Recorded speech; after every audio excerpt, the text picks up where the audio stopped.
2025년 지구촌은 경제적 심연의 가장자리에 서 있습니다. 트럼프 미국 대통령의 무자비한 관세 폭탄이 세계 경제의 근간을 뒤흔들며 불가항력적인 파도처럼 밀려오고 있습니다. 주요 수출국들의 심장은 이미 멎었고 한때 활기 넘치던 무역항들은 유령 도시처럼 적막에 잠겼으며 세계 곳곳의 공장들은 마치 도미노처럼 연쇄적으로 무너져 내리고 있습니다. 하지만 혼돈과 절망의 검은 폭풍 후 한가운데서 단 하나의 불빛이 꺼지지 않고 눈부시게 빛나고 있습니다. 그 기적의 이름은 바로 대한민국입니다. 세계가 무릎 꿇은 자리에서 홀로 서 있는 이 작은 나라의 비밀은 무엇일까요? 그럼 오늘의 이야기 시작하겠습니다. 케임브리지 국제경제학과 대강당. 숨막히는 긴장감이 공기 중에 전류처럼 흐르는 가운데 300명의 엘리트 학생들은 침묵 속에 기다리고 있습니다. 문이 열리고 로즈 교수의 단호한 발걸음 소리가 강당에 울려 퍼지자 마치 시간이 멈춘 듯 모든 시선이 그에게 고정됩니다. 냉혹한 현실의 심판관이라 불리는 로즈 교수. 그의 예리한 경제 분석은 학생들에게 두려움의 대상이자 경외의 대상이었습니다. 강단에 선 그가 리모컨을 들어 대형 스크린을 켜자 충격적인 현실이 학생들의 눈앞에 펼쳐집니다. 트럼프 관세 폭탄, 세계 경제 초토화, 중국발 공급망 대란, 글로벌 시장 패닉, 독일 자동차 공장 전면 셧다운, 수십만 실직 사퇴, 일본 수출 30년 만에 최저치, 경제 자유낙하. 로즈 교수의 강철 같은 목소리가 강당을 울립니다. 세계 경제는 지금 이 순간에도 무자비하게 붕괴되고 있습니다. 강대국들의 치명적인 오판이 가져온 경제적 아마겟돈이 눈앞에 펼쳐지고 있습니다. 학생들의 얼굴에는 공포와 충격, 그리고 끝없는 호기심이 교차합니다. 강의실을 장악한 로즈 교수의 카리스마가 생생하게 느껴졌습니다. 날카로운 시선으로 학생들을 응시하던 그때 최전방에 자리한 중국 유학생 왕리엔이 돌연 손을 들었습니다. 베이징 대학 수석 출신으로 도전적 질문으로 명성이 자자한 그였습니다. 교수님, 트럼프의 관세 폭탄 속에서 세계가 신음하는데 한국이 예외일 리 있겠습니까? 중국의 지원 없이는 하루도 버티기 힘든 나라 아닙니까? 그의 도발적 발언에 강의실은 순식간에 얼어붙었고 모든 시선이 로즈 교수에게 집중되었습니다. 이 순간을 놓치지 않고 일본 도쿄 출신 야마모토 히로가 신속히 대화에 뛰어들었습니다. 한국은 원자재를 중국에 의존하고 기술은 일본을 쫓아가기에 급급하지 않습니까? 그런 상황에서 어떻게 생존이 가능하겠습니까? 로즈 교수의 눈이 번뜩였고 강의실은 숨소리조차 들리지 않았습니다. 교수는 위압적인 걸음걸이로 천천히 움직여 리모컨을 집어들고 강하게 버튼을 눌렀습니다. 스크린이 바뀌자 충격적인 광경이 펼쳐졌습니다. 세계 각국의 무역 지수가 그래프로 표시되었는데 대부분의 국가들이 급격한 하락세를 보이는 가운데 유일하게 상승 곡선을 그리는 빨간 선이 있었습니다. 바로 대한민국이었습니다. 로즈 교수는 단상으로 돌아오며 냉소적인 미소를 지었습니다. 기이하지 않습니까? 모두가 무너져 내릴 때 유독 단단히 버티는 나라가 있었습니다. 그 나라가 바로 대한민국입니다. 강의실 전체가 얼어붙었습니다. 로즈 교수는 강단에서 학생들의 놀란 표정을 하나하나 음미하듯 바라보았습니다. 오늘 여러분은 세계 경제의 새로운 패러다임을 학습하게 될 것입니다. 지금부터 여러분의 인식 체계를 완전히 뒤바꿔 놓겠습니다. 준비되셨습니까? 침묵 속에서 왕리엔이 다시 벌떡 일어났습니다. 그의 얼굴은 당혹감에서 분노로 변해가고 있었습니다. 교수님, 잠시만요. 그건 일시적 현상에 불과합니다. 한국은 중국 없이 존립할 수 없습니다. 부품, 원자재, 가공 모두 중국에 의존하는 구조입니다. 중국이 멈추면 한국도 끝장입니다. 왕리엔의 목소리에는 확신이 가득했습니다. 강의실에 다시 긴장감이 감돌았고 중국 유학생들은 동의하듯 고개를 끄덕였습니다. 야마모토 히로도 용기를 얻은 듯 손을 들었습니다. 맞습니다, 교수님. 한국의 대중국 의존도는 세계 최고 수준이었습니다. 반도체 소재도 일본과 중국에 의존해왔습니다. 이런 상황에서 어떻게 살아남았다는 것입니까? 불가능합니다. 로즈 교수는 마치 이 도전을 예상했다는 듯 미소 지었습니다. 그는 천천히 강단 중앙으로 걸어 나왔습니다. 그의 눈빛에는 이미 승리를 확신하는 광채가 빛났습니다. 그건 과거의 이야기입니다. 교수의 단호한 선언에 강의실이 다시 고요해졌습니다. 그는 리모컨으로 다음 슬라이드를 보여주었습니다. 화면에는 한국의 공급망 다변화 전략도가 나타났습니다. 지난 5년간 한국은 차이나 리스크 전략을 철저히 이행했습니다. 베트남, 인도, 인도네시아로 공급망을 다각화했죠. 스크린에는 베트남 하노이와 인도 체나이에 위치한 한국 기업들의 첨단 시설 이미지가 연속해서 등장했습니다. 그 옆에는 원자재 수입국 비중 변화 그래프가 함께 표시되었습니다. 2020년 한국의 중국 의존도는 25%였습니다. 하지만 현재는 단 14%로 대폭 감소했습니다. 특히 반도체 소재의 국산화율은 5년 전 38%에서 현재 67%로 급증했죠. 왕리엔의 표정이 점점 굳어갔습니다. 로즈 교수는 자료를 하나씩 제시하며 그의 주장을 무너뜨려 나갔습니다. 게다가 한국은 미국과의 직접 무역을 대폭 확대했습니다. 반도체, 2차 전지, 바이오 헬스 분야에서요. 미국이 관세 폭탄을 투하할 때 한국은 이미 핵심 산업을 미국 시장에 확고히 정착시켰습니다. 로즈 교수는 몸을 돌려 스크린을 가리켰습니다. 이번에는 한국의 위기 대응 시스템 도표가 나타났습니다.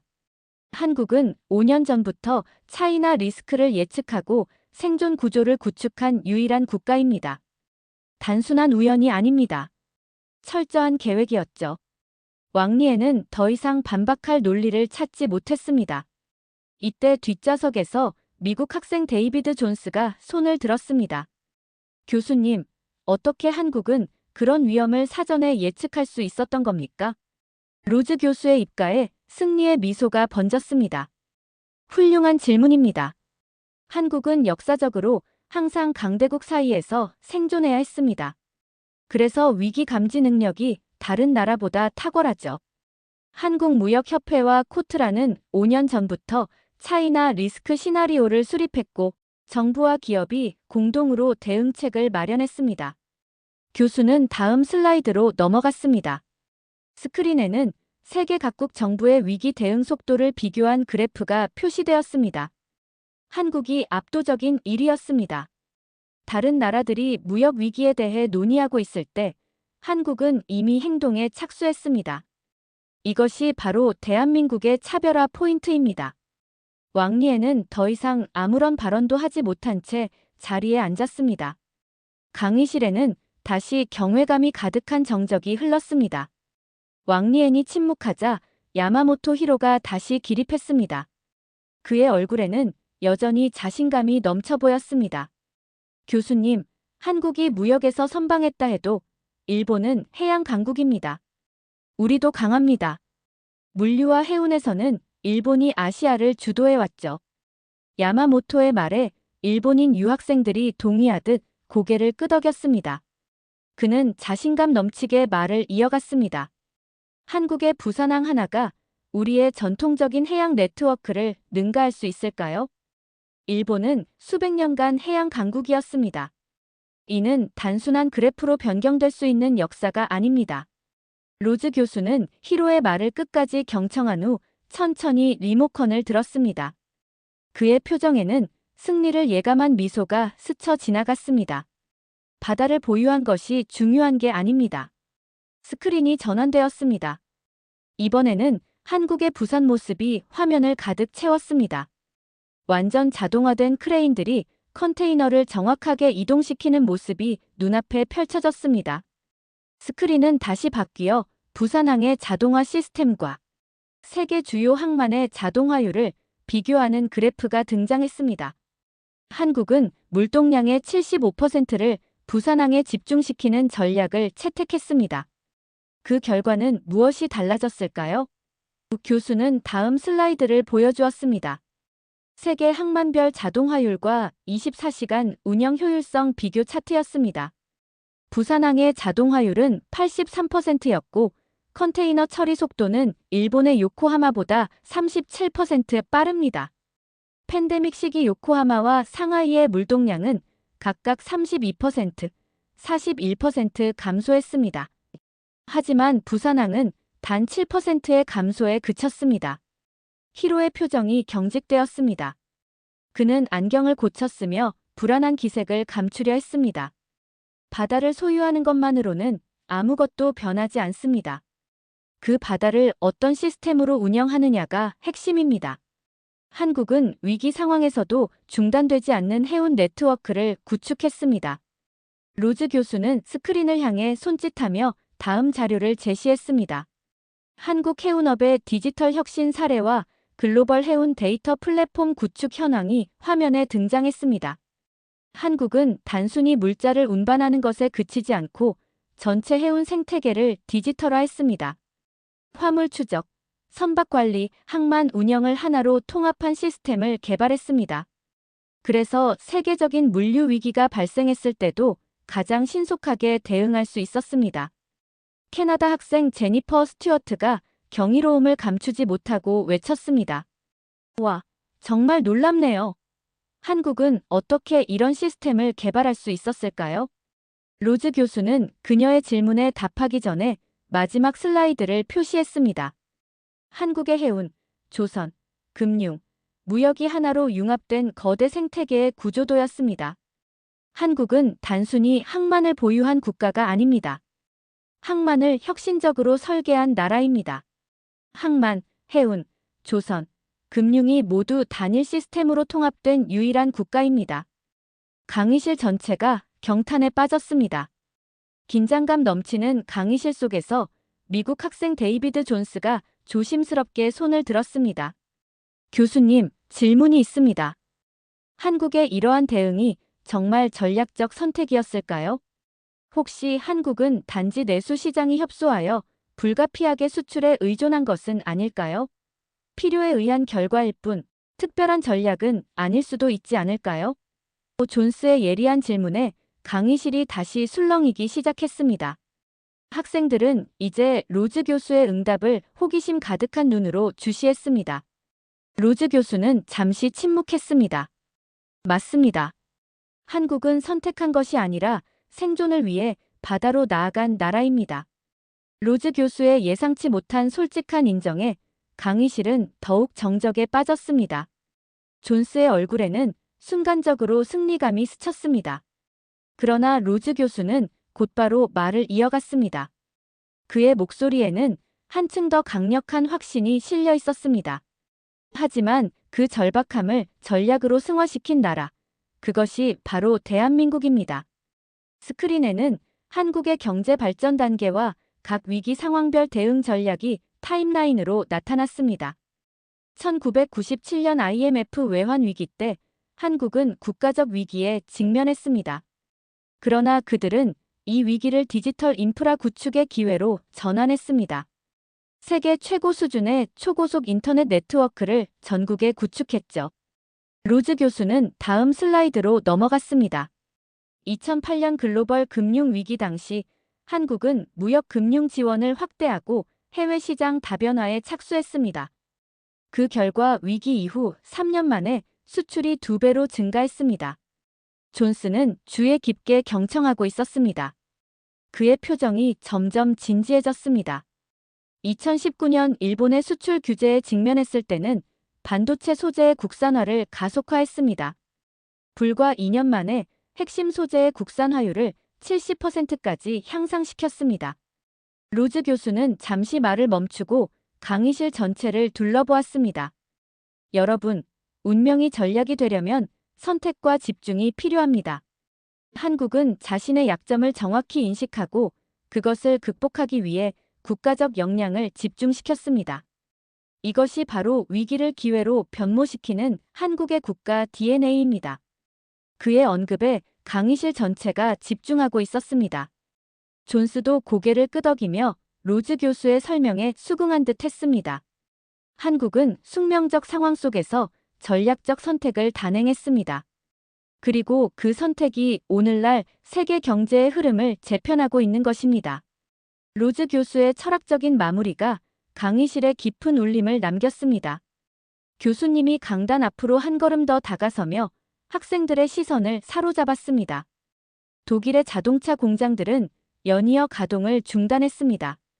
일본 전자부품 수출은 30%나 급감했고 베트남의 공장 가동률은 65%로 하락했으며 방글라데시의 의류 수출은 거의 붕괴 수준에 이르렀습니다. 스크린에는 각국의 경제적 타격을 보여주는 충격적인 뉴스 영상들이 흐르고 있었습니다. 텅 빈 공장들, 멈춰선 컨베이어, 벨트, 실직자들의 긴 행렬이 보였습니다. 이것은 단순한 무역전쟁이 아닙니다. 신뢰가 무너진 시대입니다. 로즈 교수님의 말씀은 강의실에 무거운 울림을 남겼고 학생들은 숨소리조차 내지 않고 집중했습니다. 글로벌 공급망이 붕괴되자 대부분의 국가들은 자국 우선주의로 선회했습니다. 그러나 한국은 달랐습니다. 스크린이 전환되며 한국의 대응 전략을 보여주는 도표가 나타났습니다. 한국은 트럼프의 관세 폭탄이 터지기 전부터 두 가지 전략을 준비했습니다. 하나는 공급망 다변화였고 다른 하나는 기술 집약적 수출 강화였습니다. 다음 슬라이드에는 한국의 첨단 산업 분야 수출 현황이 표시되었습니다. 반도체, 배터리, 2차 전지 분야에서 한국은 독보적인 기술력을 확보했습니다. 그 결과 미국이 먼저 한국에게 손을 내밀었습니다. 제재 대상이 아닌 필수 파트너로 인정한 것이죠. 강의실 뒤편에서 누군가 작은 탄성을 내뱉었습니다. 교수님은 설명을 이어갔습니다. 코트라와 한국수출입은행, 그리고 주요 해운사들은 신속하게 움직이는 대응 시스템을 갖추고 있었습니다. 위기가 발생하면 48시간 이내에 전략적 대응이 시작되는 체계죠. 스크린에는 한국의 무역위기 대응 시스템 구조도가 나타났습니다. 정부, 금융, 기업, 해운, 물류가 하나로 연결된 복잡한 네트워크입니다. 이 시스템 덕분에 한국은 트럼프의 관세 폭탄이 터졌을 때도 가장 민첩하게 대응할 수 있었습니다. 다른 나라들이 충격으로 얼어붙어 있을 때 한국은 이미 새로운 경로를 모색하고 있었습니다. 로즈 교수님은 학생들의 반응을 살피며 잠시 멈추셨습니다. 왕리엔과 히로는 더 이상 도전적인 모습을 보이지 않았고 그들의 얼굴에는 이제 진지함이 가득했습니다. 세계는 흔들렸고 한국은 설계했습니다. 이것이 바로 대한민국이 다른 나라와 차별화되는 지점입니다. 강의실은 완전한 침묵에 빠져들었고 교수님의 말씀 하나하나가 학생들의 머릿속에 깊이 각인되고 있었습니다. 왕리엔이 용기를 내어 다시 손을 들었습니다. 그의 목소리는 이전보다 훨씬 조심스러웠습니다. 한국도 타격 있었습니다. 자동차 수출도 줄었고 교수님은 왕리엔의 말을 듣다가 날카롭게 끊으셨습니다. 그래서 더 놀라운 겁니다. 맞았는데 넘어지지 않았습니다. 더 놀라운 사실은 이것입니다. 다음 슬라이드가 나타났습니다. 미국의 주요 기업들이 한국에 보낸 공급망 요청 문서들입니다. 트럼프 행정부가 관세 폭탄을 던졌을 때 미국 기업들은 오히려 한국 기업들에게 공급망 강화를 요청했습니다. 테슬라는 배터리 공급 확대를 요청했고 애플은 메모리 반도체 확보를 요청했으며 마이크로소프트와 아마존은 데이터 센터용 부품 공급 계약을 서둘렀습니다. 교수님은 의미심장한 미소를 지으셨습니다. 세계 경제의 중심부에서 필수 불가결한 존재가 되는 것. 이것이 바로 한국이 추구한 전략입니다. 그들은 제재나 관세의 대상이 아니라 반드시 지켜야 할 파트너가 된 것입니다. 스크린에는 세계 주요 대기업들과 한국 기업 간의 협력 네트워크가 도표로 나타났습니다. 복잡하게 얽힌 선들은 한국이 글로벌 공급망의 핵심 허브가 되었음을 보여주고 있었습니다. 여러분, 이것은 우연이 아닙니다. 한국은 세계가 무너질 때를 대비해 필수 파트너 전략을 수립했습니다. 제재나 무역 분쟁의 대상이 아니라 글로벌 경제의 중추신경이 되기로 결정했던 것입니다. 존스가 손을 들고 질문했습니다. 그렇다면 한국의 이런 전략은 얼마나 오래 지속될 수 있을까요? 다른 나라들도 이제 한국의 전략을 모방하려 할 텐데요. 교수님은 존스의 질문에 감탄하는 표정을 지으셨습니다. 훌륭한 질문입니다. 하지만 시스템은 하루아침에 만들어지지 않습니다. 한국이 지금의 시스템을 구축하는데 30년이 걸렸습니다. 모방하려면 그만큼의 시간과 노력이 필요하죠. 강의실 전체가 이제 교수님의 말씀 하나하나에 집중하고 있었습니다. 학생들의 눈에는 새로운 세계 경제 질서를 발견한 놀라움이 가득했습니다. 교수님은 순간적으로 분위기를 전환시키셨습니다. 그의 얼굴에는 이제 더 깊은 통찰을 나누려는 표정이 어려 있었습니다. 이제 한국의 진짜 비밀에 대해 이야기해 보겠습니다. 리모컨을 들어 스크린을 전환하자 한국형 해양 시스템의 구조도가 나타났습니다. 부산항을 중심으로 조선업, 해운, 금융, 무역 네트워크가 하나로 연결된 복잡한 생태계였습니다. 한국은 항만을 가진 나라가 아닙니다. 항만을 설계한 나라입니다. 교수님의 목소리에는 더욱 힘이 실렸고 학생들은 그 어느 때보다 집중하고 있었습니다. 항만, 해운, 조선, 금융이 모두 하나의 시스템으로 통합된 유일한 국가입니다. 스크린에는 세계 주요 해양 강국들의 해운, 조선, 금융 연계 지수가 나타났습니다. 한국이 압도적이었습니다. 다른 나라들은 항만을 운영합니다. 한국은 바다의 생태계를 설계했습니다. 이것이 바로 결정적인 차이점입니다. 다음 슬라이드는 세계 해운 위기 때 각국 항만의 대응 속도를 비교한 자료였습니다. 2021년 수에즈 운하 사고로 글로벌 물류가 마비되었을 때 부산항은 단 18시간 만에 대체 항로를 가동했습니다. 일본의 요코하마는 이틀이 걸렸고 중국의 상하이는 90시간이 걸렸죠. 히로의 얼굴이 다시 한번 굳어졌습니다. 그는 이제 완전히 패배를 인정한 듯 했습니다. 한국의 통합해양 시스템은 단순한 물류망이 아닙니다. 정보, 자본, 기술, 인력이 실시간으로 연결된 살아있는 유기체입니다. 교수님은 스크린에 나타난 한국의 해양 디지털 트윈 시스템을 가리키셨습니다. 한국은 세계 최초로 전체 해양 물류를 디지털 트윈으로 구현했습니다. 실시간으로 모든 선박과 화물의 위치를 추적하고 AI가 최적의 항로와 하역 일정을 계산합니다. 심지어 날씨와 해류까지 고려하면서요. 강의실 전체가 감탄에 빠졌습니다. 캐나다 학생 제니퍼 스튜어트는 놀라움을 감추지 못했습니다. 이런 시스템이 있었다니 믿기 힘들어요. 교수님은 고개를 끄덕이셨습니다. 우리가 잘 몰랐을 뿐입니다. 한국은 화려한 홍보보다 시스템의 완성도에 집중했습니다. 그들은 30년간 묵묵히 이 생태계를 만들어 왔습니다. 마지막 슬라이드가 나타났습니다. 한국의 해양 전략이 세계 경제에 미치는 영향력을 보여주는 도표입니다. 세계 무역의 16%가 한국의 해양 시스템을 통과합니다. 전 세계 컨테이너선의 23%가 한국에서 만들어졌고 글로벌 해운 데이터의 19%가 한국의 플랫폼에서 처리됩니다. 교수님은 깊은 숨을 들이쉬고 천천히 내뱉으셨습니다. 이것이 바로 한국이 세계 경제의 흐름 속에서 필수 불가결한 존재가 된 진짜 이유입니다. 바다를 지배하는 자가 세계를 지배합니다.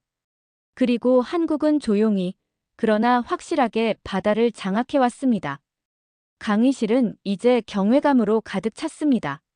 학생들의 눈에는 세계 경제에 숨겨진 진실을 발견한 충격이 어려 있었습니다. 완전한 침묵이 흐르는 가운데 학생들은 교수님이 펼쳐보인 충격적인 사실들을 소화하느라 말을 잊은 듯 했습니다. 왕리엔과 야마모토 히로는 자신들의 도전이 완전히 무너진 것을 인정하듯 고개를 숙이고 있었습니다. 존스가 천천히 자리에서 일어났습니다. 그의 목소리에는 깊은 감탄이 담겨 있었습니다. 교수님, 그럼 한국은 이 위기를 기회로 바꾼 유일한 나라네요. 교수님은 천천히 고개를 끄덕이셨습니다. 그의 표정은 이제 승리의 기쁨을 넘어 진지한 통찰로 가득 차 있었습니다. 세계는 지금 무너지는 시스템을 다시 설계하고 있습니다. 마지막 슬라이드가 화면에 나타났습니다. 위기 속에도 당당한 대한민국이라는 문구와 함께 태극기가 펄럭이는 모습이 보였습니다. 그리고 그 중심엔 위기 속에도 당당했던 대한민국이 있습니다. 교수님은 천천히 강단 중앙으로 걸어 나오셨습니다. 그의 발걸음은 무겁지만 확신에 찬 모습이었습니다. 여러분, 오늘 우리는 세계 경제의 새로운 주역을 발견했습니다. 크기로는 작지만 영향력으로는 결코 작지 않은 나라, 대한민국입니다. 한국은 더 이상 강대국 사이에서 생존하는 나라가 아닙니다. 이제는 세계의 흐름을 주도하는 나라가 되었습니다. 제니퍼 스튜어트가 다시 한번 감탄을 금치 못하고 질문했습니다. 교수님, 그렇다면 한국의 다음 전략은 무엇일까요? 앞으로는 어떤 방향으로 나아갈까요? 교수님은 깊은 생각에 잠긴 듯 잠시 침묵하셨습니다. 그리고 천천히 대답하셨습니다. 한국은 이미 통합형 국가로 진화하고 있습니다. 산업 간 경계를 허물고 모든 역량을 하나로 연결하는 전략이죠. 반도체와 배터리, 해운과 조선, 문화와 기술이 모두 융합해 새로운 가치를 창출하고 있습니다. 학생들은 이제 완전히 교수님의 말씀에 매료되어 있었습니다. 그들의 눈에는 세계 경제를 새롭게 이해한 깨달음이 빛나고 있었습니다. 여러분, 이제 세계는 변화의 기로에 있습니다. 과거의 질서는 무너지고 있고 새로운 질서가 형성되고 있습니다. 그리고 그 변화의 중심에서 한국은 조용하지만 확실한 영향력을 발휘하고 있습니다. 교수님은 마지막으로 이날의 강의를 정리하셨습니다. 위기 속에서도 당당했던 나라. 흔들림 없이 자신의 길을 걸어온 나라. 그리고 이제는 세계의 방향을 바꾸고 있는 나라. 그 이름은 대한민국입니다. 강의가 끝난 후에도 학생들은 쉽게 자리를 뜨지 못했습니다. 그들은 서로 흥분된 목소리로 토론을 이어갔고 여러 명이 교수님께 추가 질문을 하기 위해 줄을 섰습니다. 왕리엔과 야마모토 히로는 어색한 표정으로 강의실을 나서며 작은 목소리로 대화를 나누었습니다. 우리가 알던 세계가 아닌 것 같아. 그러게. 한국에 대해 다시 공부해봐야겠어. 로즈 교수님은 창가에 서서 이 모든 광경을 바라보며 미소 지으셨습니다. 그는 오늘 강의가 이 젊은 엘리트들의 시각을 영원히 바꿔놓았음을 알고 계셨습니다. 위기 속에도 당당한 대한민국. 이제 세계는 그 진실을 인정할 수밖에 없다. 교수님은 작은 목소리로 중얼거리며 강의 자료를 정리하셨습니다. 오늘의 강의는 끝났지만 한국의 새로운 여정은 이제 막 시작되고 있었습니다. 트럼프 행정부가 다시 전 세계 수입품에 고율 관세를 부과하면서 글로벌 공급망이 혼란에 빠졌습니다. 중국의 상하이 항만은 적체 현상이 발생했고 유럽은 환율 불안과 내수 침체로 고전 중이며 일본은 생산 중단으로 수출의 차질을 빚고 있습니다. 그러나 이런 글로벌 위기 속에서도 한국가만은 놀라운 대응력을 보여주고 있는데 바로 대한민국입니다. 더욱 주목할 점은 이러한 위기 대응이 처음이 아니라는 사실입니다. 2018년 철강 관세 사태, 2019년 미중 무역 전쟁, 2020년 팬데믹 물류 대란 등 과거의 모든 위기 상황에서도 한국은 항상 준비된 시스템으로 체계적인 대응을 보여왔습니다. 한국은 이번에도 수출 감소의 단기적 피해를 최소화하는 동시에 시장 다변화, 스마트 항만 전략, 산업투자, 민관 협력 시스템을 통해 오히려 시장 점유율을 확대하고 있습니다. 대한민국이 반복되는 글로벌 위기에도 흔들리지 않는 이유는 단 하나, 과거의 위기에서 배운 교훈을 결코 잊지 않았기 때문입니다. 철저한 준비와 분석, 시뮬레이션을 바탕으로 위기를 기회로 전환하는 능력이 바로 세계가 주목하는 한국의 저력입니다. 한국은 자원이 부족한 작은 나라였지만 세계 최고의 반도체 강국이 되었고 인구가 적은 나라임에도 불구하고 전 세계인의 마음을 사로잡는 문화 강국으로 성장했습니다. 위기가 닥칠 때마다 더 강해졌고 변화가 필요할 때마다 더 빠르게 적응했으며 불가능해 보이는 목표 앞에서도 결코 포기하지 않았습니다. 한국의 진정한 힘은 바로 여기에 있습니다. 끊임없는 도전 정신, 하나로 뭉치는 단결력, 그리고 더 나은 미래를 향한 확고한 의지. 이제 세계는 한국이 어떤 새로운 역사를 써내려갈지, 어떤 혁신을 이룩할지 주목하고 있습니다. 한국의 이야기는 아직 현재 진행형이며 더 높이, 더 멀리, 더 새롭게 향하는 도전은 계속되고 있습니다. 오늘의 사연은 여기까지입니다. 지금까지 감동물씬이었습니다. 이야기가 마음에 와 닿았다면 구독과 좋아요, 알림 설정까지 부탁드립니다. 여러분의 따뜻한 댓글 하나하나가 저희에게는 큰 힘이 됩니다. 오늘도 여러분 모두가 즐겁고 행복한 일만 생기기를 바랍니다.